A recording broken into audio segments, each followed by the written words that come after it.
My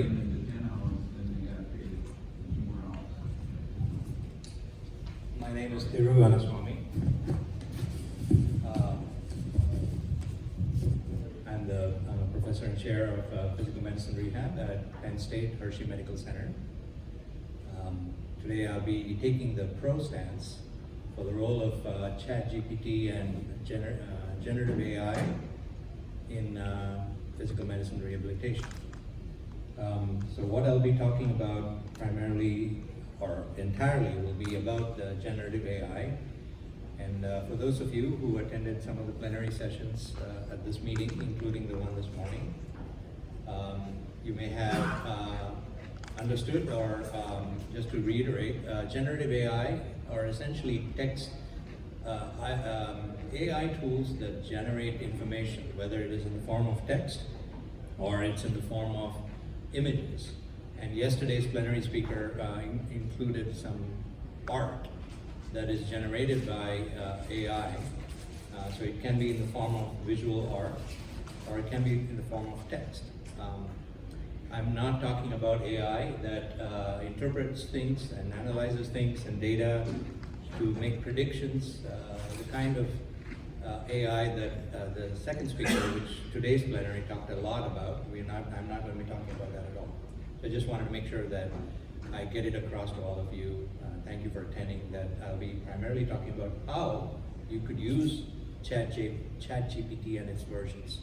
So for those of you who have mobile phones and laptops and tablets with you, there are two types of ChatGPT accounts that you can open that are free. And if you haven't opened one, by a show of hands, who hasn't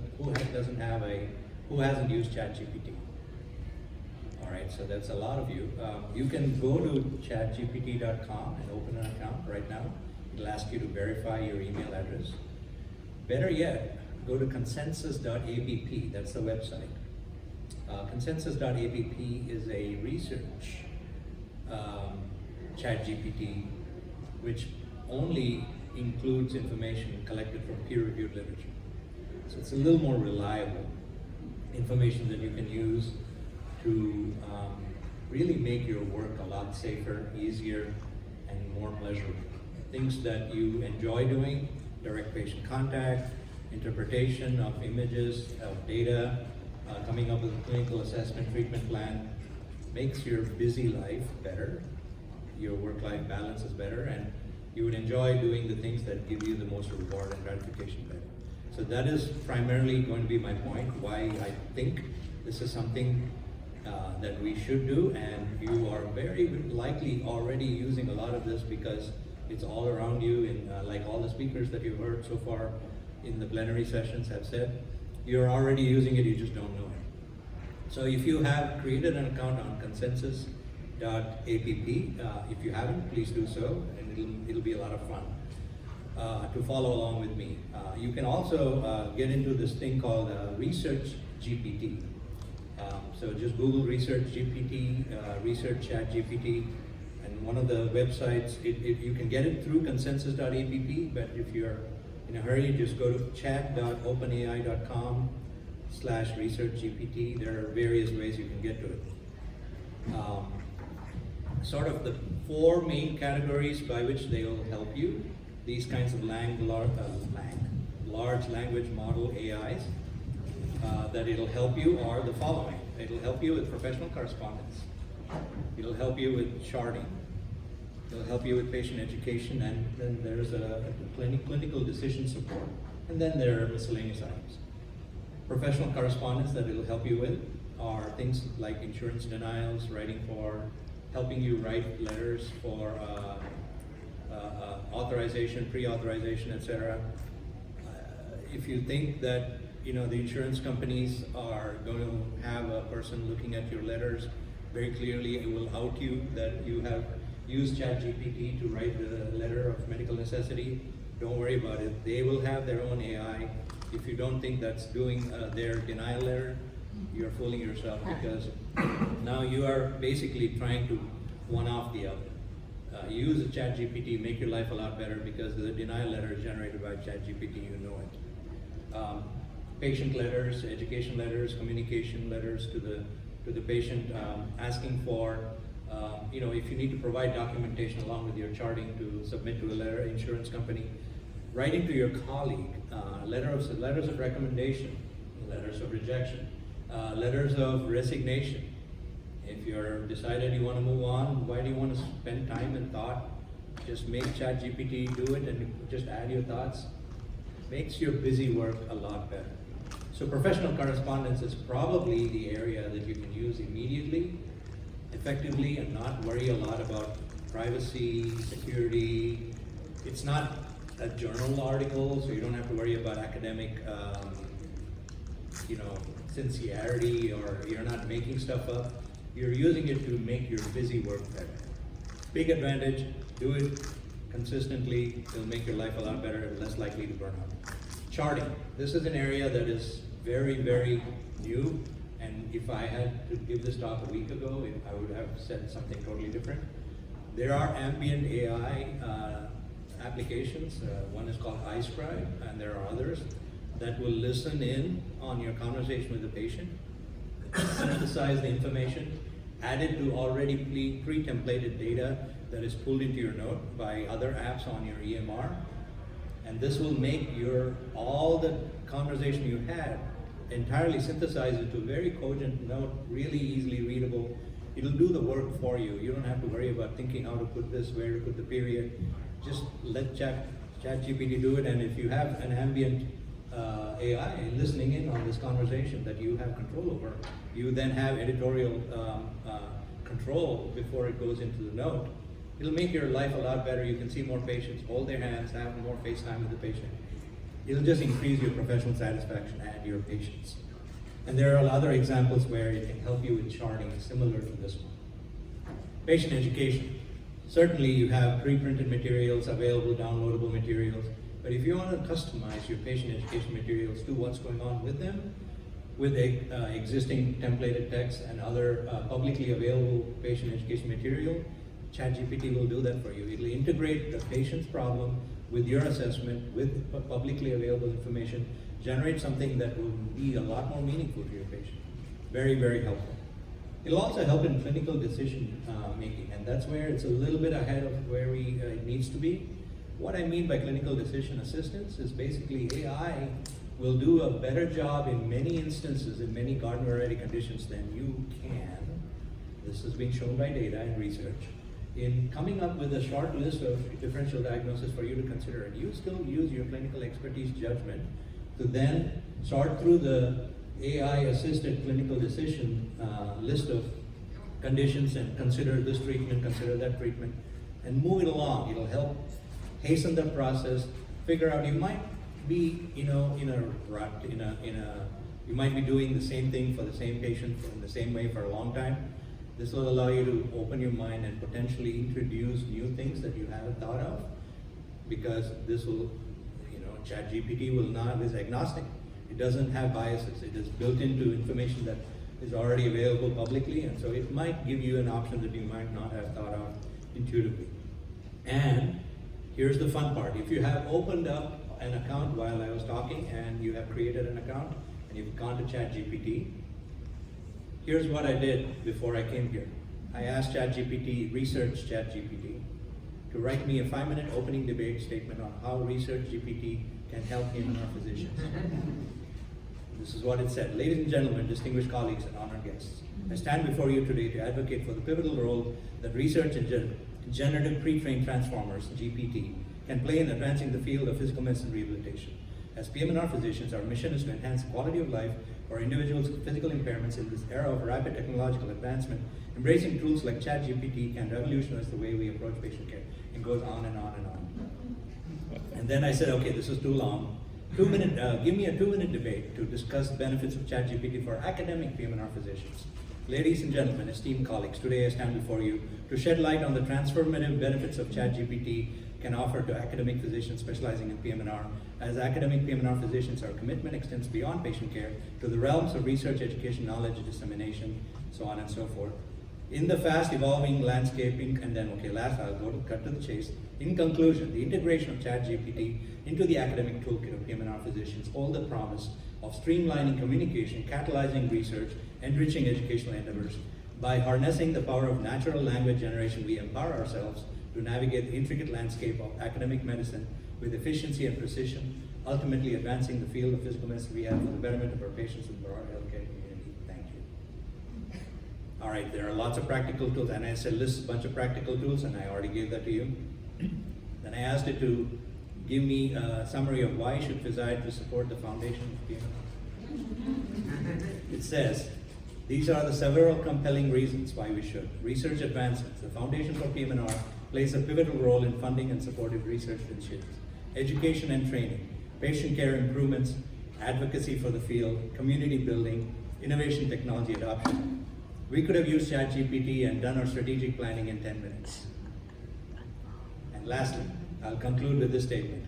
I asked Research ChatGPT to create a haiku on how ChatGPT and the Foundation for PM&R can be friends. Words flow gracefully. ChatGPT aids research's quest. Foundation thrives strong.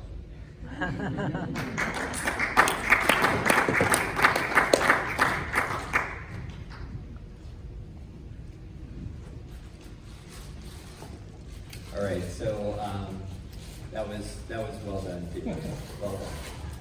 I'm Tenforde. I'm an associate professor at Harvard Spalding. I'm going to be taking the position of anti-ChatGPT. Now, in fairness, when I was asked to participate in this debate, the question was, which position would each of us like to take? So I think it's a little too simplistic to say that ChatGPT is bad, but I have my hesitations.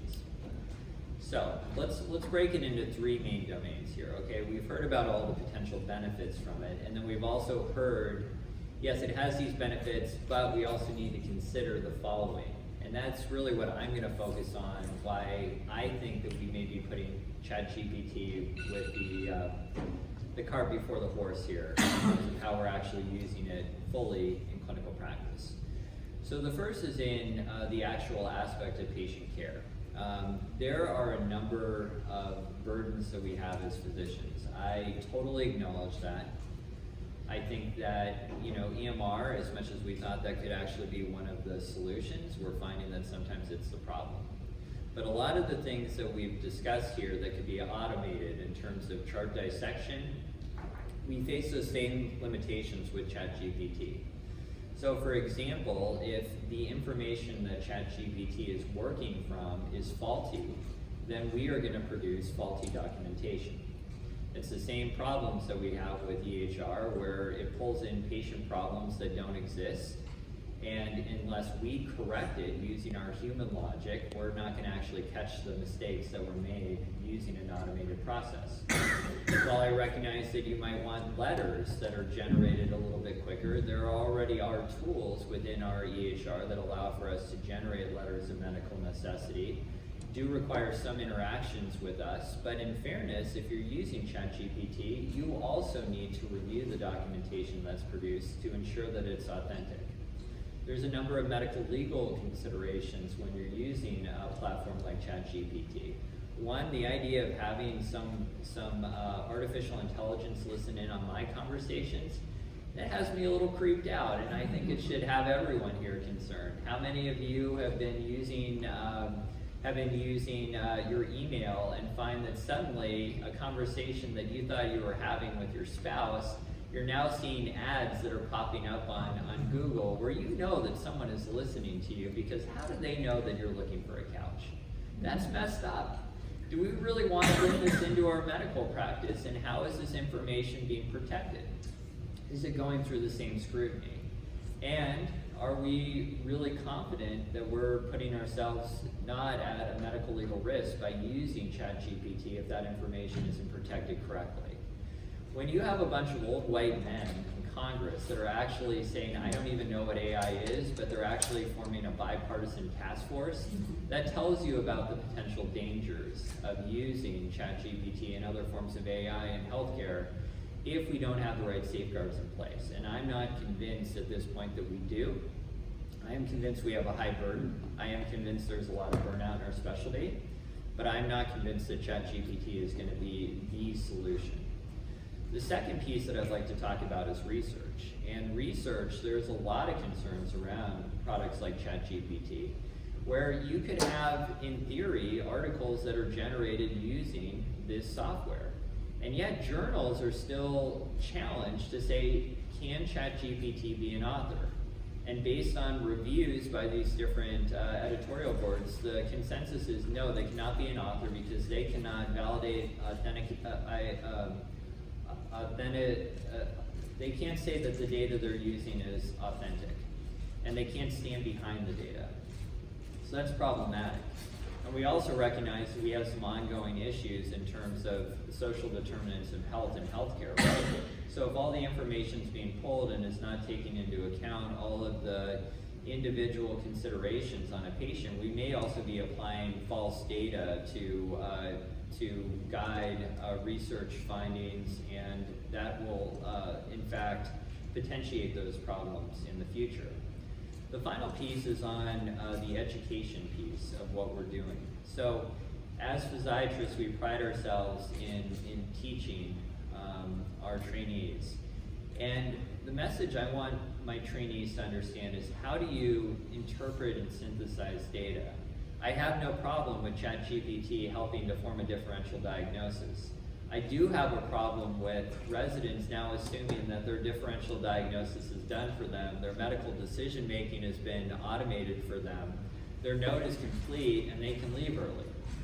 That is not a good message for us to send to the next generation of healthcare providers. I want people that actually understand how to interpret data, synthesize data, critically appraise data.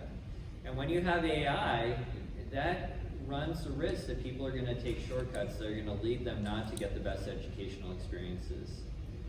So, one final piece that I would like to ask everyone: how many people like picking up the phone and calling a major company and taking 5 to 10 minutes to go through a decision tree to reach the person you wanted to talk to about your questions? Is that what we want for healthcare? I would argue no, we do not want that for healthcare. We can do better for our patients, we can do better for ourselves. Therefore, I am not a big fan of ChatGPT at this stage. Thank you.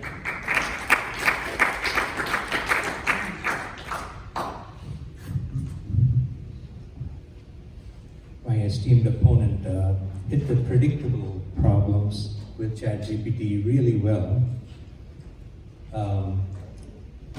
Those concerns are mostly valid.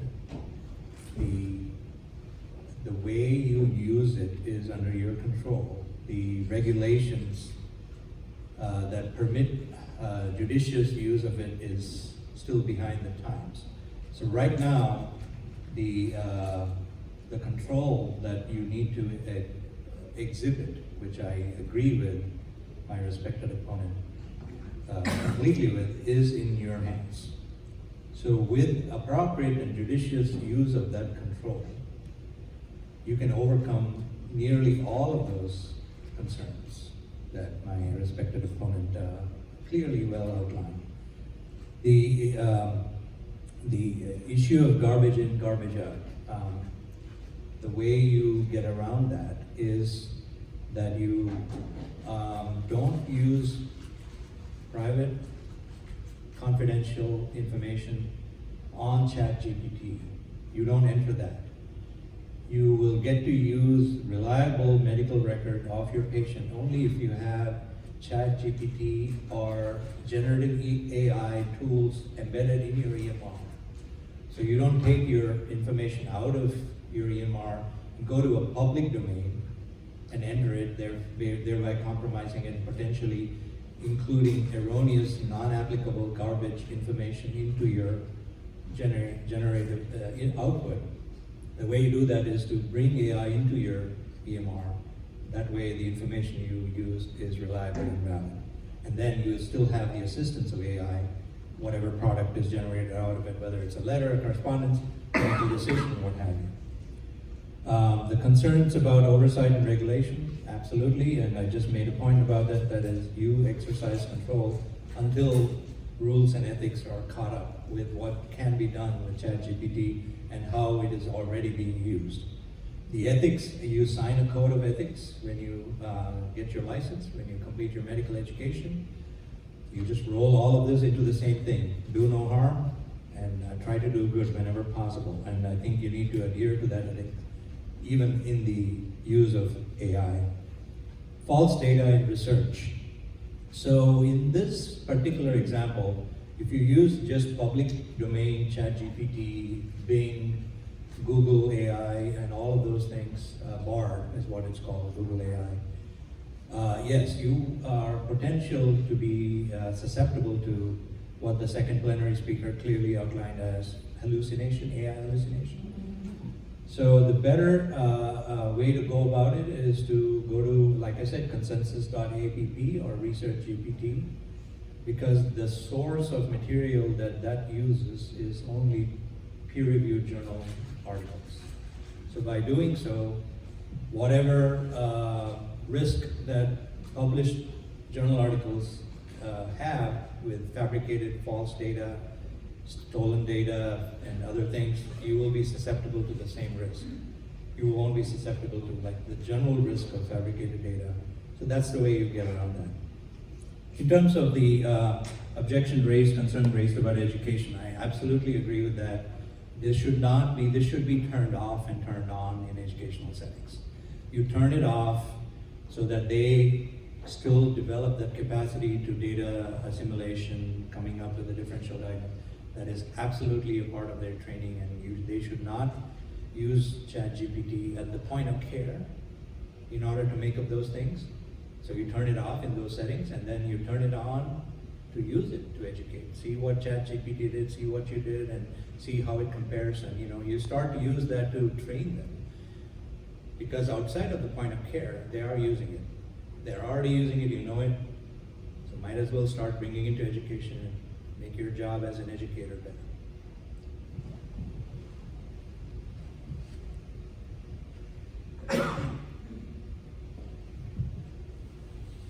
So it's interesting, you note that he agreed with all of my points, which actually makes this a very easy rebuttal. You just heard about how many different stipulations on how we need to use ChatGPT, but we also need to employ our human logic and reasoning to ensure that whatever is generated is in fact accurate and valid. So the main argument that I'm hearing with ChatGPT is that this is going to somehow improve our lives, this is going to make us better physicians, this is going to make us more accurate, but I want to see the data. I mean, I'm a data guy, and I think there are some promising studies that are suggesting that we could use things like ChatGPT to improve the quality and the output of our work. However, I want to see that proven. I want the actual proof of that. What I'm hearing is, hey, EHR is going to change our lives. It's going to make our lives better. We're going to have a portal. We're going to have patients message us through the portal.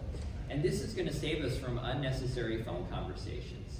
Well, the last time I checked, now the mandate is you're going to have a couple hours a week of uncompensated time to review your inbox, and that inbox has not made my life necessarily easier. It might have made my patient's life easier, but it hasn't made my personal life easier.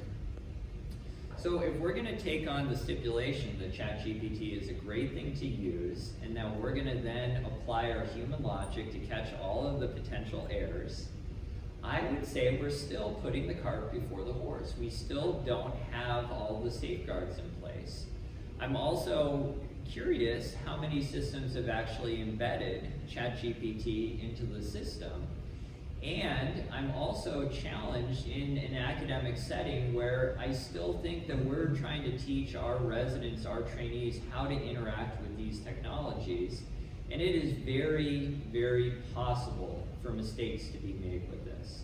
And I'm not sure that we're exactly covered by the idea that, well, I thought the AI was turned off, well, I thought the AI was interacting, well, I thought there were safeguards and firewalls and ways to protect myself. I'm not sure I'm willing to take on that risk right now. That's where I'm at with the whole concept of ChatGPT. I think in summary, it would be great to have a partner in making clinical decision making, in helping to reduce the burden of documentation, improving patient care, generating more accurate differential diagnoses, synthesizing and interpreting data accurately to actually improve patient care and reduce the burden of work. However, my worthy opponent has pointed to each of the different times where you need to use your human brain to ensure that what you're actually getting from the ChatGPT is in fact valid, safe, secure, and is actually going to improve the value of our care. So at this point, I'm still not convinced ChatGPT is ultimately going to get us where we need to be. And I still want to be a doctor. I don't want to be a robot. And I think that's the potential risk that we run if we're just applying ChatGPT across the board, is we're going to have a lot of patients that are going to be frustrated too, that they're losing the human touch that comes from our primary responsibilities of delivering patient care. Thank you.